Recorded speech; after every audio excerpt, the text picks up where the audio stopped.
So as you can see, guys, if people are new here, coming from very far, as soon as they approach the keep, they hit the render line there, and their client crash. If they use the camp, if they have been in there for a while in the keep, they die, they use the camp and come back. I believe you have like 5 seconds to go back in that rendering line there, and you won't crash. But I'm not sure if that's true. But I've noticed that some people res at that camp, come back, and they can go inside safely. But people that are fresh coming here, they all crash on that rendering line here. You see them? They just stop there and the client crash. And what happened after that? You have to try to relog 4 times in a row. After 4 attempts of relogging, you get booted back to the North Gate. And then you have to make your way back here, and hopefully you're going to be able to get back in. But from what I've seen so far, if you have not been part of this fight when it started in the beginning or originally, you will never be able to come here until the fight disperses. You have to be here in the beginning, otherwise you're just doomed. You have to wait for the fight to be over, and as you can see right now, there's nothing else happening on the map. There's no other option. I've tried to analyze this bug for a very long time. This has been around for 2 years at the minimum. Nobody at ZeniMax really knows what's happening. Nobody really knows this is a thing here. I've reported it several times, and nothing is happening about it. Like nothing changed. It wasn't here in the beginning of the game. The first 2-3 years of the game, I never saw that happening at all. So there's a problem with the rendering system. You see all those people coming in, getting stuck on that render line. If people can keep coming in, it's usually because they have been in this fight once already, and the game registered the client has somebody who is allowed to render this area. It's like there's a maximum amount of people that can come there. I don't think this is a number put in place in the code. I just think that it's a number that the server is able to support. And after that, there's some overflowing happening because there's too much shit to load inside that castle there.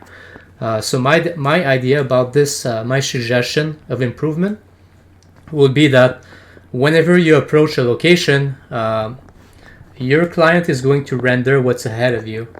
No matter where you are, being a castle or being anywhere, it's going to render a little chunk at a time. And what's going to be in the next chunk you're going to render has to be prioritized. And what I mean by that is certain things should come first and certain things should come last. So my idea about this is first should be the sky, the cloud, the ground, the trees, the rocks. Next should be all the structures. What I mean by that is the castles, the outposts, the towers, anything related to the war, the objectives, the locations. After that, all the siege weaponry on the ground. That might be debatable, but siege weaponry, I will put that after. After that, I would put the players, but just the player character model, nothing else. Like not the nameplates, not the hell bars, not the faction alliance tag, just the players.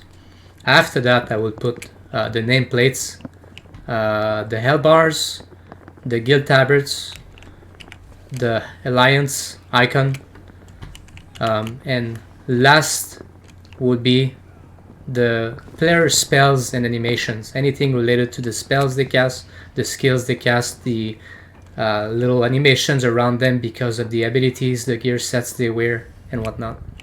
So that should be prioritized. And in between each of those numbers, there should be timers to make sure that the client is not getting overflown by too much data incoming at the same time. So there should be some calculation made by the client of incoming data, like specific elements that the client is trying to render. If there's too many for one step, let's say that the first step should never be too much. Sky and ground is I think it's pretty easy to render for a client, so that should never cause any issues there.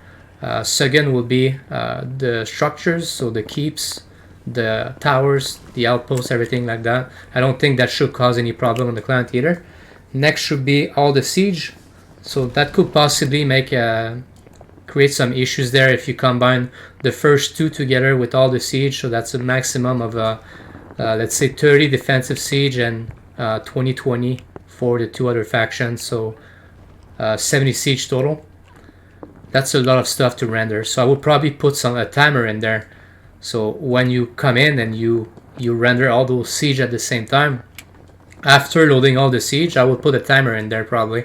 If you have rendered too many siege, I put a timer and make sure that your client is not trying to process anything else by the time you come in. So that means that if you come at full speed on your mount inside the front door, you won't be able to see any player there. You won't see anything at all but the sky, the ground, the structures, and all the siege on the ground.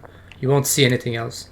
And then when your client is ready to load the rest, then it's going to start processing all the players in keep. It could be the player of your own faction first and then the other factions after.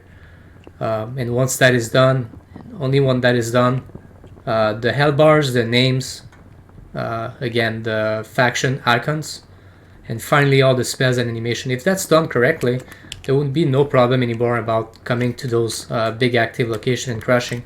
Of course, that happened way more during Mayhem because there's a lot of people concentrate in one area who went that thick, and especially when there's no other option on the map. It's just a snowball effect. Everybody want to go to that single location because that's the only single offensive ticks you're gonna get with double AP, and everybody wants that, so everybody go there. But it happens also a lot at prime time. Outside of double AP, it happens a lot on call at prime time, especially on Thursday, Friday, Sunday, Saturday nights. Those are the worst. As soon as you get to a big active location, you can crash like that. So yeah, that's my 2 cents right there. Let me know what you think about it.